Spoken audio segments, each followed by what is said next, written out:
이 영상에서는 바이브 코딩으로 개발한 사이트의 고객 이탈을 막기 위해 바이브 코딩으로 시스템을 개선하는 방법을 배울 수 있습니다.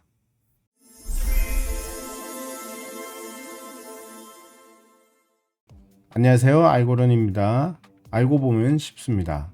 자, 바이브 코딩으로 제가 얼마 전에 강의 사이트를 하나 개발했어요. 자, 강의 사이트는 algoron.io인데요. 자, 이 사이트입니다. 여기 algoron.io 이 사이트고요. AI 활용하고 코딩, SQL, 데이터 분석, 머신러닝까지 다루는 그런 강의 사이트입니다. 이제 만든 지가 얼마 안 됐어요. 얼마 안 됐고 오픈한 지도 한 일주일 조금 넘었나요? 그렇습니다. 제가 과거에는 머신러닝하고요, 데이터 분석, 프로그래밍 이런 것들을 좀 다뤘었어요. 자, 그런 것들을 다뤘는데 이걸 강의 사이트에 제 강의 동영상 강의들을 올리고 그랬었단 말이에요. 그런데 이제 저도 제 강의 사이트를 하나 가지고 싶다 이런 마음이 좀 들더라고요. 그래서 이런 알고 보면 쉬워요라는 알고런이라는 사이트를 만들었죠. 자, 이 사이트를 만들어 가지고요, 신나게 오픈을 했습니다. 그리고 이제 아직은 적지만 매출도 조금 발생을 했어요. 자, 그런데 이게 약간의 문제가 생겼어요. 자, 어떤 문제냐면요, 고객들이 자꾸 이탈을 하는 거예요. 자, 여기 보시면 바운스 레이트라고 있거든요. 자, 이게 이탈률입니다. 이탈률이고요. 특정 페이지에 그 이탈률이 높은 거예요. 그래서 이제 제가 궁금했죠. 왜 자꾸 이탈을 할까? 라는 생각이 들어서 분석을 좀 해봤습니다. 자, 분석을 해봤더니 제가 최초에 개발할 때 기능 구현해놨던 것들이 다소 엉클어져 있더라고요. 자, 이런 것들이 이제 바이브 코딩의 문제인 것 같아요. 어떤 부분을 하나 변경하면 다른 부분에 영향을 미치는 거죠. 물론 이제 코딩이라는 것 자체가 사람이 개발할 때도 이런 현상이 있거든요. 이런 현상이 있는데 사람이 개발할 때보다 이런 현상이 제가 보기엔 조금 더 강하게 발생하는 것 같아요. 자, 그래서 오늘 이 바운스 레이트를 낮추기 위해서 기존 사이트 개발해 놓은 것의 문제점들을 바이브 코딩으로 역시 개선을 한번 해볼까 합니다. 자, 개선은요, 구글 안티그래비티 하고요, 지금 호스팅은 버셀이 하고 있거든요. 그리고 이제 소스 관리는 지더비 하고 있어요. 그래서 구글 안티그래비티를 중심으로 해서요, 바이브 코딩으로 개선을 하고 지텁과 버셀을 이용해서 소스를 다시 배포를 해보도록 하겠습니다. 자, 개선 작업을 진행하기 전에 사이트를 먼저 보여드릴게요. 알고런이라는 사이트고요. 매우 간단하게 만들었어요. 일단 저는 아직 강의가 많이 올라와 있는 상태가 아니고요. 그러다 보니까 강의 사이트는 매우 간단하게 만들었는데, 자, 이게 랜딩 페이지예요. 랜딩 페이지고요. 자, 이 랜딩 페이지를 제가 새로 고침을 한번 해볼게요. 자, 새로 고침을 하면요, 자, 이런 식으로 이제 화면이 만들어져요. 여기 보면 이게 코딩이나 자격증 시험 이런 것들이기 때문에 실습 모드를 제공하거든요. 그래서 실습 모드 화면이 있고, 그 다음에 AI 챗봇을 붙였어요. 그래서 AI 튜터 모드가 이렇게 따로 있거든요. 그래서 이제 그걸 시뮬레이션 한 것들을 이렇게 보여드리는 거고요. 여기 강의 둘러보기 있잖아요. 그래서 강의 둘러보기 보면, 자, 요런 강의가 지금 현재 3개가 오픈이 되어 있어요. 무료 파이썬 강의도 있고, 그 다음에 SQLD 강의 이런 것들이 있습니다. 자, 이런 게 있고요. 그 다음에 핵심 기능을 보시면 AI 튜터가 붙어 있어요. 그리고 이제 인브라운저 실습이라고 해서요, SQL이나 파이썬 같은 것들, 자, 이런 것들을 환경 설치 없이 실습을 할 수 있도록 그렇게 만들어져 있고요. 그 다음에 이제 학습 레포트나 이런 것들 제공해주고 있어요. 자, 스토어를 보면 이렇게 쿠폰이나 전자책 같은 거 이런 것들을 팔 수 있도록 이렇게 해놨어요. 제가 가지고 있는 모바일 앱이 있어서요, 여기서 쿠폰을 이렇게 판매하고 있어요. 자, 그 다음에 블로그도 이렇게 만들어 놨고요.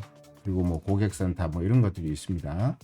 자, 이런 것들이 있는데 현재 문제가 되는 강의가 뭐냐면 바로 이 강의입니다. 답을 봐도 모르는 SQL 노랭이 이렇게 돼 있는 이 강의를 얘기를 하고요. 자, 이 강의에 이탈이 굉장히 많이 발생하더라고요. 그래서 여기 어떤 문제인가 제가 좀 살펴봤더니 자, 여기 보시면 맛보기라는 게 있습니다. 자, 이 맛보기 강의를 제가 몇 개를 오픈을 해놨는데 현재 보이는 게 보니까 여기 한 개밖에 없는 거예요. 자, 여기 보시면 자, 이런 섹션들도요. 열어보면 네, 맛보기 강의가 없는 상태입니다. 이상하다 생각한 거죠. 저는 분명히 여러 개를 오픈을 해놨고요. 그 다음에 여기 맛보기 강의 영상도 이렇게 클릭을 해보면 나오도록 해놨는데요. 강의가 나오질 않는 거예요. 그래서 이탈률이 많이 발생하는구나 이런 생각이 좀 들었죠. 그래서 이제 이 문제를 개선해야 되겠다라는 생각이 들어서 개선하는 김에 영상을 한번 찍어보고 있습니다. 자, 그러면 지금부터 안티그래비티를 이용해서 개선을 한번 해보겠습니다. 자, 개선을 할 때는요, 화면에 있는 어떤 잘못된 부분을 이런 식으로 캡처해 가지고요, 안티그래비티에 이미지 프롬프트로 넣어주고 텍스트로 점검해 달라 이렇게 얘기를 해야 됩니다. 그래야지만 쉽게 안티그래비티의 에이전트가 문제가 발생한 포인트를 찾아낼 수가 있어요. 자, 지금 해보겠습니다. 자, 안티그래비티로 열었습니다. 에이전트 창이 있죠. 자, 이 창에다가요, 제가 이미지를 이렇게 붙여 넣겠습니다. 붙여 넣고요. 자, 프롬프트를 이렇게 넣어 봤습니다. 자, 이미지 넣고요. 사용자 화면에 가이 영상 미리 보기야. 자, 이렇게 얘기를 해줬고요. 이 미리 보기를 클릭했는데 강의가 나오질 않고 있어. 어떤 문제가 있는지 원인을 찾아서 보고하고, 자, 여기에 바로 수정하지 말고 수정 방안을 보고하고 승인받은 후에 수정하라 이렇게 메시지를 넣었습니다. 사실 이제 안티그래비티에 보면 rules.md라는 파일을 만들 수가 있어요. 그게 이제 글로벌 규칙인데 거기에다가 몇 가지 규칙을 제가 설정을 해놨거든요. 예를 들어서 한글로 보고해라. 그리고 바로 수정하지 말고 반드시 보고한 후에 승인받고 수정해라 이렇게 해놨습니다. 자, 그런데 이 rules.md를 얘가 참고는 하는 것 같은데요. 100% 그렇게 움직이질 않아요. 그래서 어떤 경우에는 보고를 하고 승인받은 다음에 수정해야 되는데 혼자서 막 수정하고 있고요. 또 어떤 경우에는 한글이 아니라 영어로 다 보고를 해요. 그래서 그때마다 이제 제가 얘기를 해주고 있습니다. 자, 이게 안티그래비티만의 문제냐라고 생각하면 그건 또 아닌 것 같습니다. 왜냐하면 커서도 그런 글로벌 룰을 정해 놓을 수가 있거든요. 커서 룰즈라고 있습니다. 자, 그런 걸 할 수가 있는데 커서 또한 역시 그 커서 룰즈를 잘 안 지키는 경우가 많습니다. 자, 참고로 말씀드렸고요. 자, 요거 프롬프트를 한번 날려보도록 하겠습니다. 자, 프롬프트를 날렸고요. 자, 에이전트가 지금 제너레이팅을 하고 있죠. 자, 워킹 하고 있고요. 자, 서치 맛보기 영상 찾고 있고요. 그 다음에 소스 분석하고 있고요. 생각하고 있습니다. 자, 사고를 하는 거죠. 왜 이럴까라고 얘기하고 있고요. 그리고 이제 디테일한 문제 찾고, 자, 안티그래비티가 보고서를 역시 영문으로 썼네요. 제가 한글로 써놔라 라고 했는데 영문으로 썼습니다. 그래서 이 영문을 제가 뭐 영문을 읽어가지고 얘기를 할 수도 있겠지만 조금 어려우니까 한글로 보고해 라고 얘기를 하겠습니다.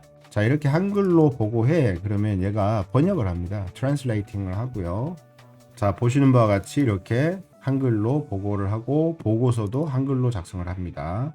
자, 먼저 한번 읽어볼게요. 자, 문제를 확인했습니다. 레슨 정보를 가져오는 데이터베이스 쿼리에서 버니 비디오 아이디. 버니 비디오 아이디라는 게 제가 이제 이 영상을 버니스트림이라는 사이트에서 송출을 하거든요. 그래서 버니 비디오 아이디가 누락됐다라는 거고요. 그래서 비디오 플레이어가 작동하지 않는다라는 거고요. 그래서 요거 확인한 이후에 승인해 주시면 바로 수정하겠다라고 합니다. 자, 한번 확인해 보겠습니다. 보고서고요. 버니 비디오 아이디가 누락됐다. 그래서 사용자 검토가 필요하다. 자, 위험 요소는 없다. 필드 하나를 추가하는 간단한 작업을 하면 된다. 뭐 이런 얘기를 하고요. 레슨 쿼리의 선택 필드에 버니 비디오 아이디를 추가하겠다. 뭐 이렇게 얘기를 하네요. 그래서 검증 계획은 본인이 자동화 테스트 하겠다. UI 맥락에서 데이터 패칭 로직에 대한 특정 자동화 테스트는 없다. 자동화 테스트는 없다라고 얘기하네요. 자동화 테스트는 할 필요가 없다라는 거고요. 수동 검증하면 된다. 자, 좋습니다. 간단한 문제다라고 얘기를 합니다. 그러면 진행을 해보도록 하겠습니다. 자, 진행을 할 때는요, 여기 있는 proceed를 클릭해도 되고요. 아니면 프롬프트로 날려도 됩니다. 진행해. 자, 이렇게 진행해라고 프롬프트를 날려보도록 하겠습니다. 자, 이렇게 날리면요. 자, 에이전트가 이제 작업을 할 겁니다. 네, 너무 빠른 시간에 작업을 했네요.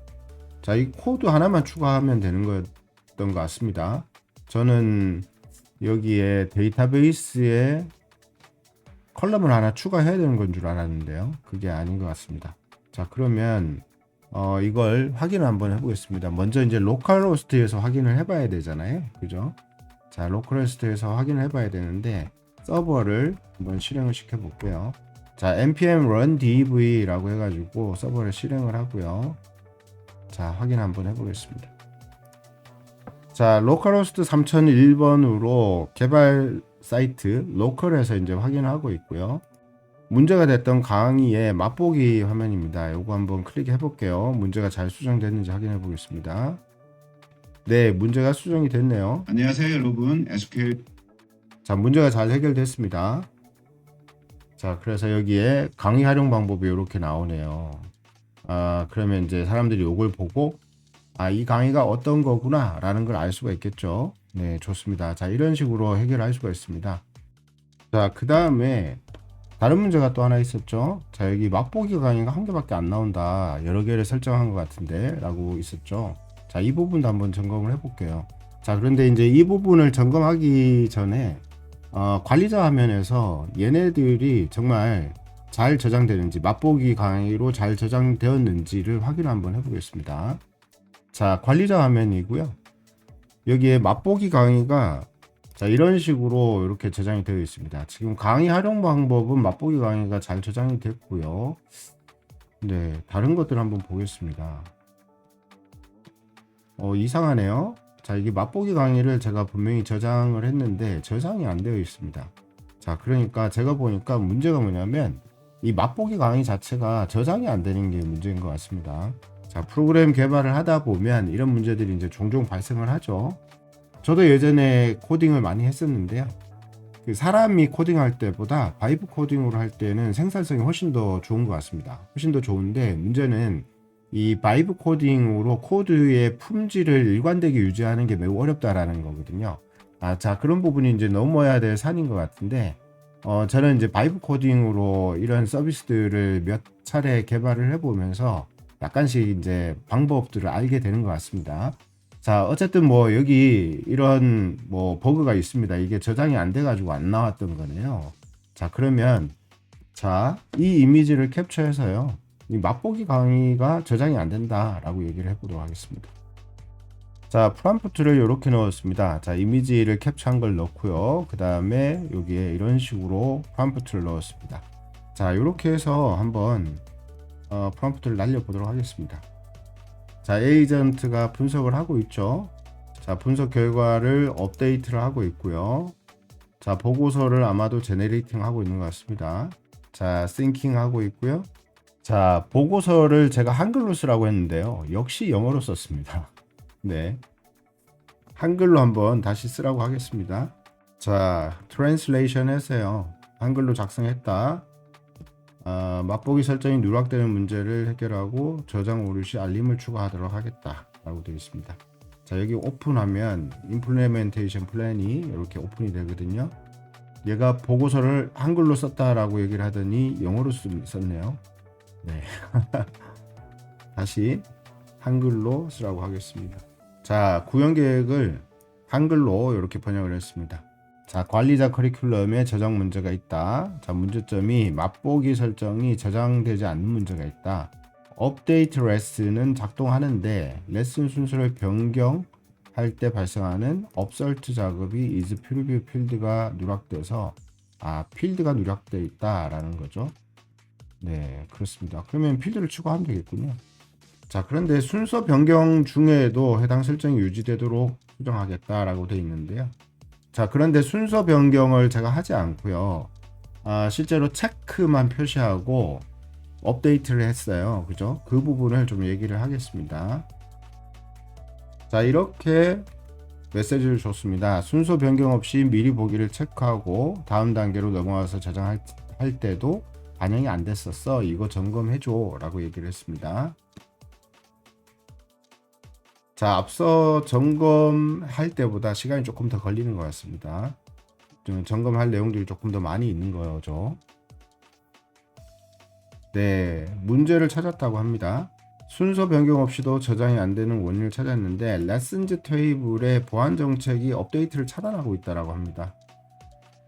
그래서 데이터베이스 정책 추가와 프론트엔드 수정을 포함해서 계획을 업데이트했다라고 합니다. 한번 볼까요? 자, 구현 계획이 조금 바뀌었습니다. 앞서는 순서 변경에 대한 얘기만 했었는데 RLS, Row Level Security라고 해서요. 스파베이스 테이블에 아주 저차원의 시큐리티 정책이 있거든요. 데이터베이스 테이블에 셀렉트를 할 수 있는지 아니면 수정 삭제 뭐 할 수 있는지 이런 것들을 할 수 있는지 정책으로 정하는 겁니다. 자, 그런데 관리자한테도 수정할 수 없도록 되어 있었다는 거예요. 네. 그리고 프론트엔드 코드 순서 변경에서는 is preview 필드가 누락되어 있었다. 자, 그러면 자, 요거를 수정을 한번 해보겠습니다. 자, 수정해줘 라고 넣고요. 엔터를 치겠습니다. 자, 벌써 수정이 완료되었네요. 자, 관리자 권한으로 데이터를 수정할 수 있도록 RLS 정책을 추가했다. 자, 요건 이제 슈퍼베이스 테이블에다가 RLS 정책을 추가했다라는 건데, 자, 이런 것들을 제가 허용을 해줬기 때문에 가능한 겁니다. 자, MCP라는 툴에서 허용을 해줬기 때문에 가능한 거예요. 그 다음에 is preview 설정이 유지되도록 프론트엔드 코드 수정했다. 그리고 unlimited로 개선했다. 자, 한번 해보도록 하겠습니다. 로컬에서 사이트를 열었고요. 자, 맛보기 강의를 이렇게 몇 개를 제가 설정을 했습니다. 자, 그 다음에 다음 단계로 한번 넘어가 볼게요. 자, 페이지를 다시 열었고요. 자, 이렇게 맛보기 강의가 잘 저장되어 있는 걸 확인할 수가 있습니다. 자, 수정이 완료된 것 같고요. 자, 이거를 프론트엔드 사용자 화면에서도 한번 확인해 보겠습니다. 자, 프론트엔드 사이트에도 이렇게 들어왔는데요. 여기 보니까 맛보기 강의가 이렇게 있네요. 자, 맛보기 강의 한번 클릭해 보겠습니다. 자, 맛보기 강의도 이렇게 잘 뜨네요. 자, 이런 식으로 이제 수정을 했습니다. 자, 이탈률을 이렇게 높이던 두 가지 문제를 개선했고요. 물론 이제 이탈률을 더 낮추려면 여러 가지 것들을 개선해야 되겠죠. 뭐 상품 페이지를 고객 선호에 맞도록, 고객의 호감을 느끼도록, CTA가 발생하도록, 자, 그런 식으로 상품 페이지도 개선을 해야 되겠지만 이런 자잘한 오류들 이런 것들이 고객들을 굉장히 많이 이탈시키거든요. 그래서 우선은 오류들, 버그라고 해야 되나요? 버그, 오류 뭐 이런 것들을 제가 좀 수정을 해봤습니다. 자, 수정한 것들을 배포를 하겠습니다. 자, 배포를 할 때는 GitHub에 소스를 커밋, 푸시 해주면 됩니다. 커밋, 푸시 해주면 되고요. 자, 그렇게 푸시해주면 버셀이라는 호스팅 사이트에 자동으로 연계가 되어서 버셀에 자동으로 디플로이가 될 겁니다. 자, 그러면 한번 커밋 푸시해 보도록 하겠습니다. 자, 프롬프트를 커밋 푸시해줘 이렇게만 넣어주면 되고요. 자, 그랬더니 G 스테이터스 이렇게 나오고요. 상태 확인하는 거죠. 자, 그 다음에 변경된 소스를 커밋하고요. 자, 커밋이 완료가 되었고요. 자, 푸시 한번 해보도록 하겠습니다. 자, 여기서 gpush라는 게 GitHub 서버에 밀어 넣는 작업이거든요. 자, 이게 gpush입니다. 그러면 GitHub 서버에 밀어 놓고 나면 그게 바로 이제 버셀하고 연동이 되는 거죠. 자, 이렇게 푸시를 했다라고 합니다. 자, 버셀에 들어왔고요. 여기 벌써 빌딩을 하고 있네요. 자, 이 부분입니다. 한 50초 정도 걸렸습니다. 그죠? 그래서 빌딩을 하고 있고, 이렇게 빌딩이 끝나면 바로 이제 사이트에 적용이 될 겁니다. 그래서 운영 사이트에서도 문제가 없이 개선된 것을 확인할 수가 있습니다. 자, 문제없이 배포가 됐네요. 자, 레디 상태가 되었고요. 자, 레디 상태가 되었으니까 운영 사이트도 한번 확인해 봐야 되겠죠. 자, 운영 사이트에 들어왔습니다. 자, 잘 수정이 됐는지 맛보기 강의 한번 클릭해 보겠습니다. 안녕하세요 여러분. 자, 맛보기 강의가 잘 뜨네요. 자, 그러면 이제 앞서 제가 얘기했던 두 가지 문제점을 바이브 코딩으로 개선을 해서요. 자, 이 개선한 것을 운영 사이트에 바로 적용을 시켰습니다. 자, 어떠셨습니까, 여러분? 바이브 코딩으로 자, 이런 일들을 할 수가 있습니다. 요즘 유튜브에서 보면 개발자가 아니더라도 바이브 코딩으로 서비스를 개발한다라는 얘기를 하고 있잖아요. 자, 서비스를 개발하고 뭐 이런 일들을 할 수가 있긴 한데요. 이 개발하는 과정에서도 굉장히 많은 어려움들이 있습니다. 아마 경험을 해보신 분들은 공감하실 텐데, 소스 코드가 스파게티라고 하죠. 막 꼬여가지고 문제를 풀 수 없을 정도로 복잡해지는 경우들도 있고요. 빈번한 오류가 발생할 수도 있고, 바이브 코딩을 하는 도중에 에이전트가 다른 소스 코드를 지워버리고 막 그럴 수도 있거든요. 그래서 사실 바이브 코딩으로 서비스를 개발할 때 매우 조심해야 되는 부분들이 있습니다. 자, 그러면 오늘 영상은 여기까지 찍도록 하겠습니다. 자, 여러분들 영상이 마음에 드셨다면 좋아요, 구독 부탁드리겠습니다. 감사합니다. 알고런이었습니다.